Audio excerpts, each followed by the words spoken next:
Mother disappears on Mount Everest. 9 years later, father also abandons son and disappears at there. Imagine standing on the roof of the world Mount Everest at nearly 29,000 feet, where the air is so thin each breath feels like fire. Now imagine summiting without oxygen touching glory, and then disappearing forever. That's exactly what happened to Frances Arsenyev, the first American woman to reach Everest's peak, unaided in 1998. Hours after her triumph, she vanished into the infamous death zone. For 9 years, her body lay frozen in plain sight, a tragic landmark. Meanwhile, her young son, Paul, barely 10, waited in Colorado, missing both parents, trapped between love and loss. Their story is a tapestry of ambition, sacrifice, and shocking twists, and it begins here. Frances Arsenyev was 40 years old in 1998, a dedicated athlete and experienced mountaineer. She was married to Sergei Arsenyev, a legendary Russian climber nicknamed Snow Leopard. Together they dreamed of achieving what many feared to attempt, conquering Everest without the aid of supplemental oxygen. It was more than a feat of endurance, it was personal. Frances wanted to be the first American woman to do it. Her son Paul was the other half of her life. Before departing, she sent him a simple letter with a hand-drawn map, signing it with affection and confidence. She believed she would return. When they arrived at Everest Base Camp in May 1998, they stood apart from the larger expeditions. While others hired Sherpas and relied on oxygen tanks and radios, Frances and Sergei chose independence. They planned a minimalist ascent, carrying only essential supplies. It wasn't recklessness. It was trust in themselves, in each other, and in the mountain. Their first 2 summit attempts failed. On May 20th, their headlamps died at the first step and forced them to turn back. The second attempt on May 21st ended after climbing less than 50 meters. Each failure meant another night in the death zone, above 8,000 meters, where the body slowly deteriorates, no matter how skilled or strong. By May 22nd, they had already spent 3 consecutive nights at extreme altitude. Their strength was draining, and the summit still loomed above. Despite logic and risk, they began their final attempt at 1:00 a.m. on May 22nd. It was bitter cold, cold enough to freeze exposed skin in minutes. Their pace was slow, oxygen deprived. They moved mechanically, but they kept going. When the sun rose, 2 tiny figures were seen inching toward the top. Hours passed. Then came the news. Frances had made it. She stood at the top of the world, unaided, victorious. She was the first American woman to reach the Everest summit without oxygen, but something was wrong. Her body was nearly spent. The descent, not the summit, is what separates survival from tragedy. As they turned to descend, Frances and Sergei were separated. The thin air clouded their judgment. Exhaustion dulled their reactions. In the morning, Sergei made it back to camp alone. Frances was missing. No one saw where she went. No one knew if she had stopped or continued. Sergei, without hesitation, grabbed an oxygen bottle and medicine and began climbing back into the death zone. He wouldn't abandon her. Unknown to him, a team of Uzbek climbers had already found Frances. She was alive, but barely. Her skin pale, her speech fragmented. She had severe frostbite and no energy to move. The climbers gave her oxygen, tried to get her up, but she was unresponsive. They clipped her to a fixed rope and left her with an empty oxygen canister. They had no Sherpas, no gear to assist further. Their decision haunted them.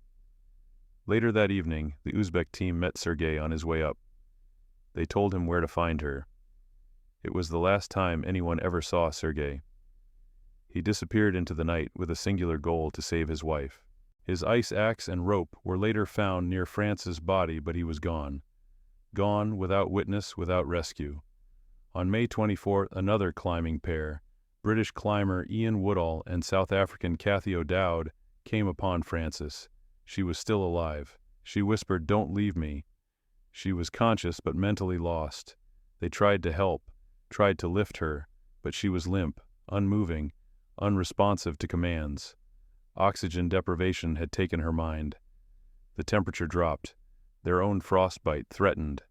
They were forced to choose risk death for a slim chance of rescue or leave her. They left her. She died hours later, still clipped to the rope alone. Back in Colorado, Paul waited. His mother's last letter was now all he had. He didn't know Sergei had vanished too. 10 years old. He lost both parents in one climb. No body returned, no funeral, no closure, just silence. And the mountain. Years passed. Frances' body became a landmark, her purple jacket and frozen form a warning to every climber. She was nicknamed Sleeping Beauty, lying visible near the main route. Tourists snapped photos. Others turned away. But no one moved her. No one could. It was too high, too dangerous, too costly, until 9 years later. Ian Woodall returned to Everest not to climb, but to fulfill a promise. He brought a small team. Their mission: retrieve Frances' body, cover her, and give her dignity. He draped an American flag, built a cairn, and moved her from sight. The mountain had taken her. But he gave her peace, and Paul, now grown, finally got his answer. But at what cost? Imagine waking each morning without a mother's hug. That was Paul alone at 10, with only memories and unanswered questions. As his mother and father vanished into the thin air of Everest in 1998, his life in Colorado transformed overnight. His father, Sergei, never returned, lost, somewhere in the same death zone he had gone back into to save Frances. Paul came home to an empty house, his mother's handwritten letters gathering dust. Paul's extended family stepped in. His grandmother packed up his room, stored his mother's journals, and tried to help him sleep without nightmares. Still, every echo in the halls reminded him of two voices now silenced.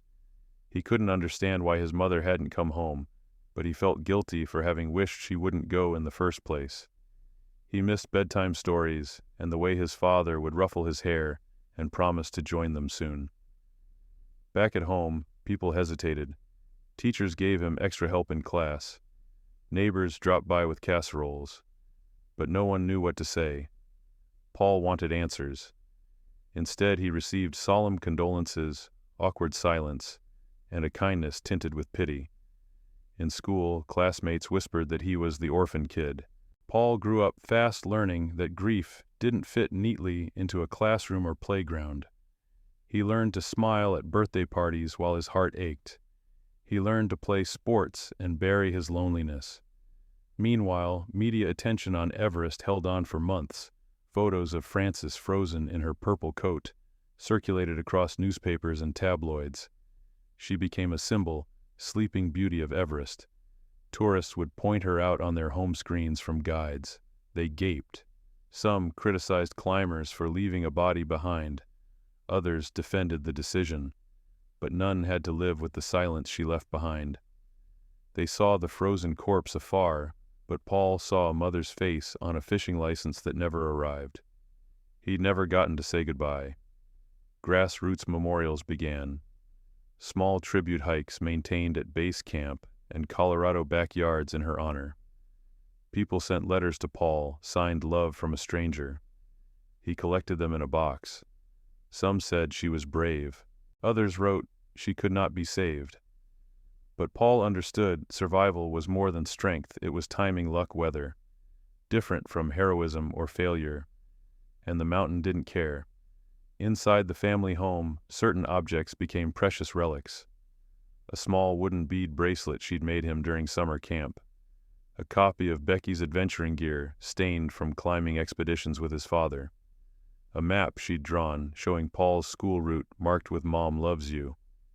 It became the only tangible proof she cared. Now it was gone.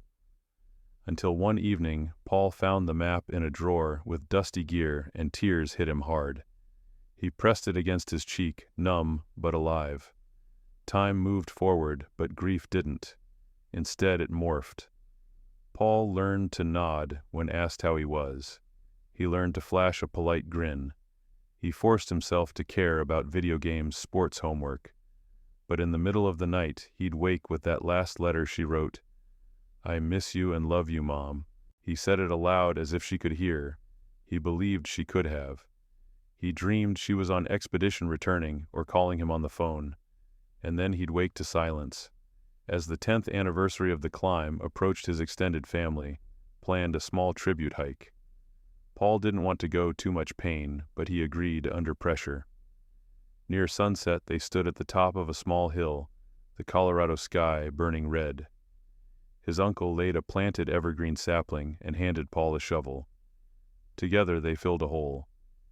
Tears ran down Paul's face like rain. He whispered, "Mom, Dad, I love you." The wind rustled, no reply, but something stirred in his heart. Memory matched emotion. That evening they sang, "You Are My Sunshine," the song his mother sang every night. For a moment, sunlight covered grief, and Paul believed they were listening. Still, questions gnawed at him. Was his mother truly gone hidden 9 years on Everest until Ian Woodall brought her home? Did his father die trying to save her, or did he give up? Could Paul have stopped it all? At school, he watched documentaries about high-altitude risk. He read Francis' old letters and Sergei's climbing journals, the ones that had survived. He understood the lure of the summit, the purity of the air, the desire to transcend, but also what it cost others like him. His family hired a counselor, a woman trained in childhood trauma. Paul didn't want to trust her. He didn't want to say the things that kept him awake. But one day she showed him a small piece of paper from a child whose parent had passed. He wrote, "I miss you in the dark." Paul couldn't stop crying. Right then he realized grief wasn't just pain. It was permission to keep loving. The counselor gave him a journal, and Paul started to write letters to his parents, pages about climbing with lost footsteps, the ache of silence. And for the first time, writing didn't feel like drowning, it was breathing. He still didn't know if he would ever see someone like his mother. The mountain that swallows climbers didn't give easy answers, but Paul decided he would live for both of them. He would study geology, feel connected to rocky heights. He would visit a mental health center for veterans lost in war and addiction, a place focused on loss, hope, resilience, because that's what he thought his parents would have wanted. Francis and Sergei were lost on Everest, but their son wouldn't vanish in grief. He began planting trees every spring, birch in memory of his mother, evergreen for his father. Each sapling carried his story. Each tree marked survival. They say time heals. Paul knew better. Time didn't make pain disappear. Instead, it taught him something deeper. Loss didn't end a life. Other lives carried it forward. He carried it forward. Months had turned into years, but for Paul, time hadn't dulled the ache. Every new school year came with a fresh reminder that his parents weren't in the audience. No birthday candles were blown out without a glance toward the empty chairs. But he kept going because that's what survivors do. In 2007, news of Ian Woodall's return to Everest reached Paul's family. For the world, it was a brave expedition. For Paul, it was a moment that reopened wounds with the force of an avalanche. The headlines read, "Sleeping Beauty," finally buried, and social media buzzed with admiration. But for Paul, the pain wasn't poetic. It was real. It was raw. His mother had become a legend, a landmark, a cautionary tale, but not a person. That spring, Paul received a package. Inside was a folded American flag, worn but clean, and a handwritten note from Ian Woodall. "Paul, I made a promise to your mother. I returned so she wouldn't be forgotten." Paul held the letter in his hands for a long time. It was the first time he'd cried in years. He'd spent so long trying to be strong, trying to be normal. But this letter, this gesture reminded him that his grief was not invisible, that someone had remembered. He folded the flag carefully and placed it beside his mother's last letter. The past hadn't vanished, it had just waited for him to be ready. In the weeks that followed, Paul began to ask deeper questions, not just about what happened, but about who his parents truly were. He pored through old photos, his mother's climbing logs, interviews with friends and fellow mountaineers. He learned of her stubbornness, her kindness, her brilliance, of how she insisted on carrying her own weight, up mountains while other climbers hired Sherpas, of how Sergei had once turned down fame just to be home in time for Paul's birth. One night, while watching an old VHS recording of Francis giving a mountaineering talk, Paul paused the screen. His mother was laughing, her hair pulled back, a chalk line still on her face. "Mountains don't care about medals," she said, "but they'll show you who you really are." It hit Paul then, not just what she had risked, but why. The mountains weren't just challenges, they were mirrors. And in climbing them, she was trying to prove something to herself. That she was more than her fears, more than the past. She wanted to be remembered not for her death, but for her daring. And Sergei, his story had become even more tragic. Discovered a year later by a separate team, his body was found lower on the slope, apparently fallen while trying to help Francis. His final moments had been spent in selfless effort, pushing his limits to bring her home. That love, that sacrifice stayed with Paul. It was more than tragedy, it was testament. He felt pride, strange but powerful, in knowing that his parents had loved each other until the end, and that even on the world's most unforgiving peak, love had not yielded. He began speaking publicly, first at his high school, then at local community events. He told their story not as a tale of loss, but as a reminder of human courage. "My mom wasn't just Sleeping Beauty," he said. "She was awake, she was alive, and she believed in what she did." The room would fall silent. No one expected such grace from a boy who had lost everything. But Paul wasn't interested in pity. He was building purpose. One year, he organized a fundraiser for mountaineering safety equipment in his mother's name. The next, he wrote an essay about grief and altitude, which won state recognition. By the time he was in college, he was studying psychology, hoping to help children who had endured sudden loss. Still, some nights were hard. He would wake from dreams of falling snow and distant voices, his mother's voice calling through static. "Don't leave me," she whispered, echoing the last words recorded by those who found her. Paul would sit up drenched in sweat, heart pounding. But he didn't see her as a victim anymore. She was a mother, a climber, a dreamer, and in a way she had never left him. She had simply become part of his climb. The mountain had taken her, but it hadn't taken what she meant. And as Paul stood at a podium telling her story once more, he knew he would carry her legacy not just upward, but forward, into life, into healing, into everything still left to be climbed. 8 years had passed since Frances Arsentia vanished on Everest, yet her shadow lingered over every detail of her son's life. Paul's 18th birthday was meant to be a celebration of adulthood, but instead it became a quiet memorial. Friends gathered, but he stayed distant, lost in thought. In his bedroom, the photo of his parents watched over him, 2 smiling faces frozen in time. He whispered, "Would you be proud of me?"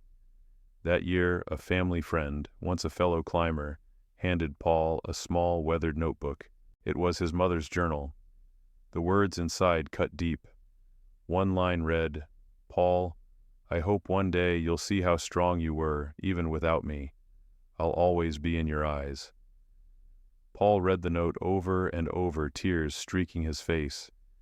It was the closest he'd felt to his mother in years. That journal sparked something in him. In 2010, he planned a hike, not to conquer, but to connect. The destination wasn't Everest, but a small hill outside of Colorado. He packed a tiny purple flag, symbolic of the jacket his mother wore, and placed it at the summit. "For you, Mom," he whispered. That climb opened a new path. Paul began blogging about grief, his family's legacy, and the strange comfort he found in nature.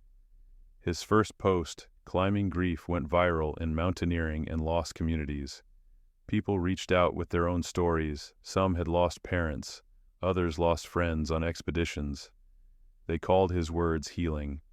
One video in particular struck a chord. It showed Paul placing the purple flag on the summit and quietly saying, "She didn't come back, but she never really left." The clip spread across social media. Strangers sent letters, messages, even artwork. Paul was overwhelmed, but in the best way. His pain had meaning now. He wasn't alone. In the summer of 2012, Paul hosted a small memorial for Francis and Sergei in a local park. A campfire glowed. People held candles, shared memories, or simply stood in silence. One elderly neighbor wept quietly. A teacher broke down, speaking about her own son, who never knew his father. The moment was raw yet beautiful. It was healing. His efforts didn't go unnoticed. Paul received a scholarship to study psychology. He focused on therapeutic climbing, using nature to treat emotional trauma. In one interview with Mountain Voices, he recounted the moment he received Francis's flag, back from Ian Woodall, who had draped it over her body at 8,500 meters. Paul's voice cracked during the interview. Readers were moved, but Paul didn't want attention. "This isn't about fame," he wrote. "It's about finishing a story." In 2014, he received a message from Ian himself: "I'm returning to Everest in May. We're holding a ceremony near where your mom lay. Join me, Paul." Part of Paul wanted to decline. Everest was the place where his mother had been abandoned, the place his father had vanished into. But another part, perhaps, the part shaped like her, knew he had to go. He needed to. 5 days later, Paul boarded a plane to Kathmandu. The city felt like chaos horns, crowds a blur of climbers in neon jackets. He stood alone at baggage claim, unsure if he belonged, but he had her photo tucked into his jacket pocket. That was enough. From Kathmandu to base camp at 5,000 meters, every step felt heavy. At night, Paul stared at the stars, remembering her. Each breath was a tribute, each footprint in the snow a promise. Preparing for Everest wasn't just physical, it was emotional. The first night in base camp, Paul broke down. He remembered her last known words: "Don't leave me here." The guilt, the loss, the weight of a legacy, it all came crashing in. He wept. But as the sun rose the next day, he stood outside his tent and whispered to the wind, "This time you won't be left alone." Paul reached Everest's North Base camp in late May. The wind carried snippets of climbers' languages, Mandarin, Nepali, Russian, the international hum of hope and fear. Nights were bitter below freezing, and the tents quivered under each gust. Paul felt each upheaval in his chest, memory rippling back to his parents' climb, to the stories they'd shared, and the promise he carried this time: he wouldn't leave them behind. Ian Woodall arrived 2 days after Paul. The British climber looked older now, face sharpened by years and purpose. He greeted Paul without fanfare, in the unadorned way of men bound by shared history. There was no awkwardness, no excess words, only mutual quiet understanding. Together they walked up to the North Col, just over 7,000 meters, a fitting height to begin their farewell. Along the way, Ian taught Paul the rhythm of the mountain move: slow, breathe slow. Place your ice axe gently. Feel the wind, not fight it. Paul carried a purple scarf his mother's repaired after years of wear. It was wrapped around a small bundle, her last letter, a compass, and a polished stone, from their Colorado hill climb. He held it like a talisman. At the Col, Ian paused. He handed Paul a folded poster, a photograph of Francis and Sergei at their summit, arms entwined. They believed, Ian said quietly. Paul stared without words, heart clenched tight in his ribs. "I believe too," he finally managed. Ian then showed him a small notebook Ian had kept since 1998, the one he used that day, when he found Francis, and the one that led him back. It listed body removal plans, prayer notes, and handwritten in faded pencil, "Must come back." Paul's breath trembled. The simple phrase carried the weight of 9 years, thousands of vertical meters, and grief he hadn't fully admitted he carried. Together they dug a shallow cairn of rocks, just enough to hide the items from other climbers. It was simple, respectful. Nothing more than unfinished prayers left at altitude. Ian stepped back. "She's not a waypoint anymore," he said softly. "Not a landmark." Paul placed the compass at the top. "Guide us home," he whispered.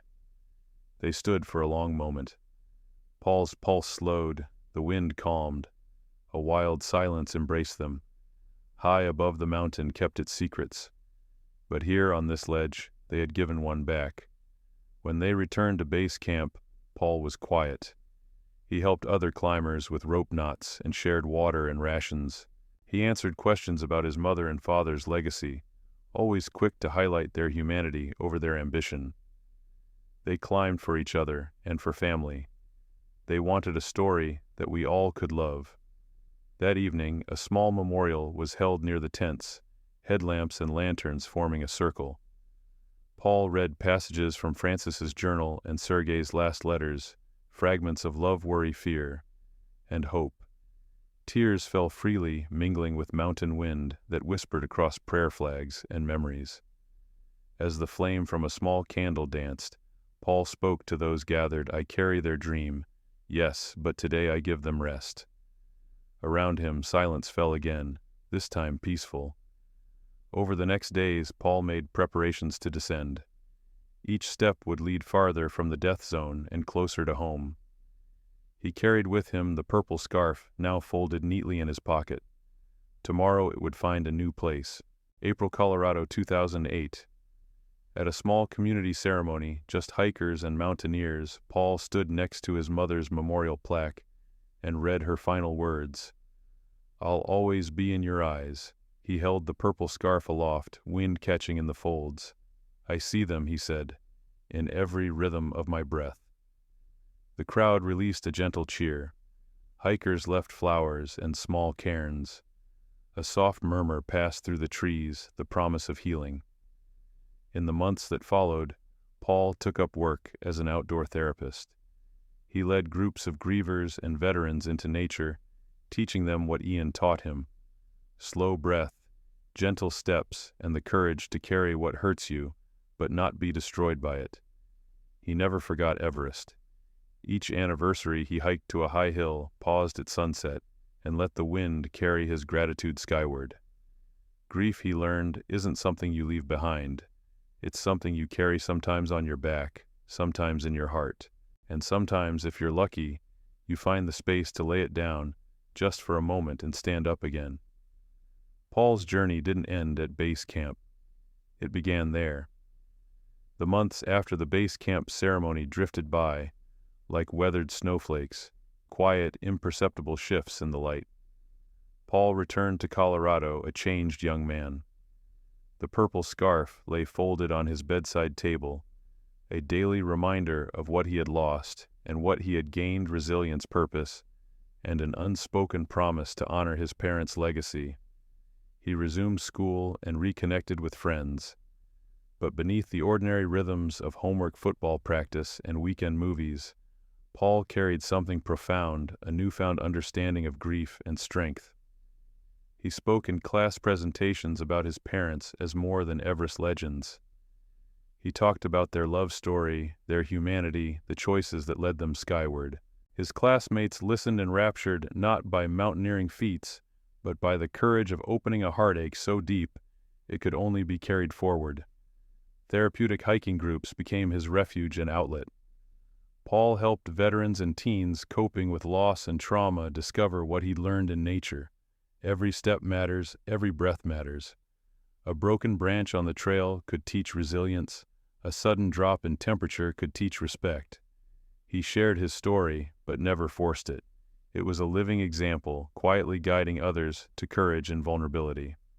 As the year turned, Paul applied for a grant to develop a wilderness retreat, focused on addiction recovery and trauma healing. He named it Summit, within a tribute to his parents, their ambition, and the internal journeys we all must climb. The local hiking community helped clear trails, install cabins, and build a small lodge where people could gather and circle sharing stories under the open sky. The lodge's central beam was carved with Francis and Sergei's names, a humble monument to love, tragedy, and renewed hope. That summer, Summit Within welcomed its first group. Paul led a loop hike through aspen groves, teaching participants breathing exercises and journaling under a stone he called Francis's Whisper, a quiet seating spot overlooking a mountain ridge. Under blue sky and rustling leaves, he told them of the day he and Ian built that cairn on Everest. "This mountain doesn't define who I am," he said softly, "but it helped me understand what I could become." One evening after dinner around a fire pit, Paul untied the purple scarf and passed it around. Each guest held it, closed their eyes, and silently honored someone they had lost. Some wept, some nodded, some stared into the fire, their faces shifting as memories and acceptance mingled. No speeches, no external expectations, just presence. That night, as embers died and the moon rose, Paul tucked himself into a tent cabin. He glanced at the purple scarf on his locker, smoothed the folds, and whispered, "Thank you." Outside, the wind rustled through the lodge's wooden beams. Francis and Sergei's names gleamed faintly under lantern light, a reminder that even when gone, love can still provide shelter. Over the next several years, Summit Within grew slowly but meaningfully. People traveled from across the country to hike, share grief, and rebuild. Paul never expected wild success. This was never about fame. It was about healing, passing on what his parents and Ian had given him: compassion and curiosity for life's peaks and valleys. Paul never returned to Everest. He looked at his parents' summit photo often, but the mountain had said its piece. Instead, he took his healing north, climbing smaller peaks, with groups guiding them past loose rock and icy patches, teaching them the same lessons he learned on the North Col: breathe, trust your footing, and know when to rest. Sometimes, late on clear nights, he'd walk outside and look at distant snow-capped ridges. He held the purple scarf. He spoke to the wind. We did it. Grief doesn't end. He came to realize it evolves.